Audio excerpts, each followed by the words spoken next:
E se eu dissesse que um dos maiores pensadores judeus da história foi, na verdade, salvo do esquecimento pelos seus maiores rivais? Pois é, isso não é ficção. É a história incrível de um homem cujo legado sobreviveu, assim, contra tudo e contra todos, preservado por uma fé que ele nem chegou a conhecer. É exatamente isso que a gente vai descobrir hoje. Vamos juntos seguir as pistas de um mistério com 2000 anos e desvendar como é que um filósofo judeu acabou por se tornar, quase sem querer, uma peça fundamental para todo o pensamento cristão. Então, vamos conhecer o nosso protagonista, Filo, um verdadeiro gênio que viveu na vibrante Alexandria, uma cidade onde as culturas grega e judaica, se encontravam, colidiam.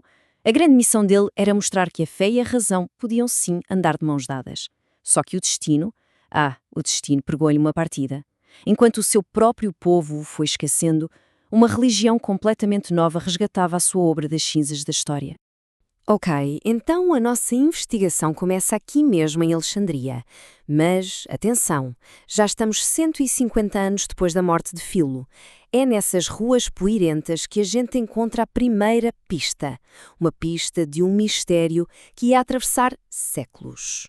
É nos escritos de um sujeito chamado Clemente de Alexandria, um dos maiores teólogos cristãos da época, que encontramos as primeiras referências a Filo. E quantas vezes é que acham que ele o menciona? 100? 50? Nada disso. O número é 4. Só 4. Sim, é isso mesmo. Apenas 4 vezes.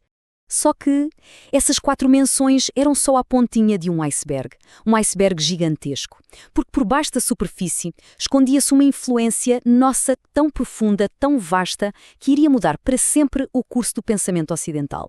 Hoje em dia, a gente olhava para isso e chamava de plágio, não é? Mas na antiguidade era diferente. Era quase como um remix, uma forma de homenagear um mestre e construir em cima das suas ideias.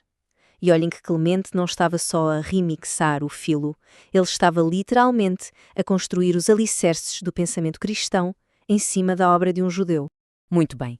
A partir de Alexandria, as ideias de Filo começam uma jornada incrível, tipo sementes levadas pelo vento. Então, vamos seguir o rasto dessas sementes e ver como é que elas floresceram em terras bem distantes, muito para além do Egito. Imaginem só a cena. Orígenes, um dos maiores intelectuais daquele tempo, a empacotar com todo o cuidado os manuscritos de Filo. Ele não estava só a transportar livros, percebem? Ele estava a salvar um legado. Estava a criar um novo centro de conhecimento lá em Cesareia que ia garantir que as ideias de Filo sobrevivessem por gerações. E é aqui que a história fica ainda mais interessante. Porque figuras como Eusébio não estavam só a preservar o Filo, não. Eles estavam, digamos, a reeditá-lo, a transformá-lo numa espécie de profeta cristão antes do tempo. E ao fazer isso, Eusébio não estava só a salvar a obra de Filo, ele estava a moldá-la para servir a uma nova agenda. E atenção, a influência de Filo não se limitava aos grandes centros intelectuais. Longe disso. No silêncio do deserto egípcio, monges e cristãos comuns copiavam os textos dele à luz de velas. Isso mostra que as suas ideias não tocavam só os grandes eruditos, mas também as pessoas comuns que procuravam sabedoria. Mas a paz não durou muito. Chegamos ao século IV e o legado de Filo, que parecia tão seguro, de repente vira um campo de batalha. Uma verdadeira guerra de ideias estava prestes a explodir, e Filo estava bem no centro do furacão. De um lado, tínhamos os pensadores de Alexandria.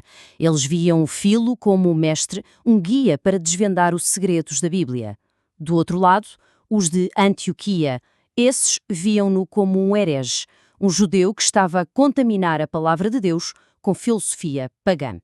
Era, no fundo, uma batalha entre a mente aberta e o dogma. E Filo era o prémio.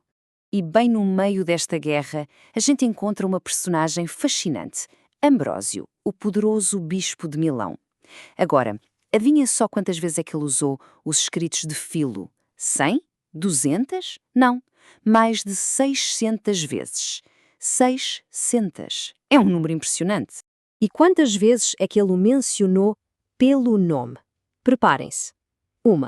Só uma vez. É isso. Era como se Filo fosse uma arma secreta, sabe? Poderosa demais para ser ignorada, mas perigosa demais por ser judeu, para ser exibida em público. Ok, até agora, a gente viu como é que o legado de Filo sobreviveu, quase por um fio.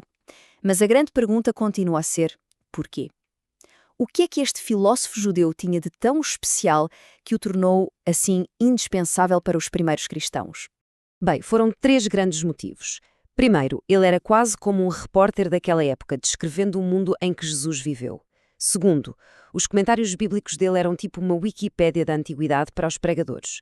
E terceiro, e talvez o mais importante de tudo, a sua ideia do logos, a palavra ou a razão divina, encaixava que nem uma luva na crença cristã de que Jesus era o Verbo de Deus feito carne.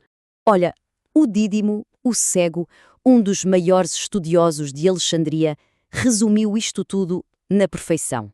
No fim de contas, não se tratava de fé ou de dogma, era uma questão de utilidade.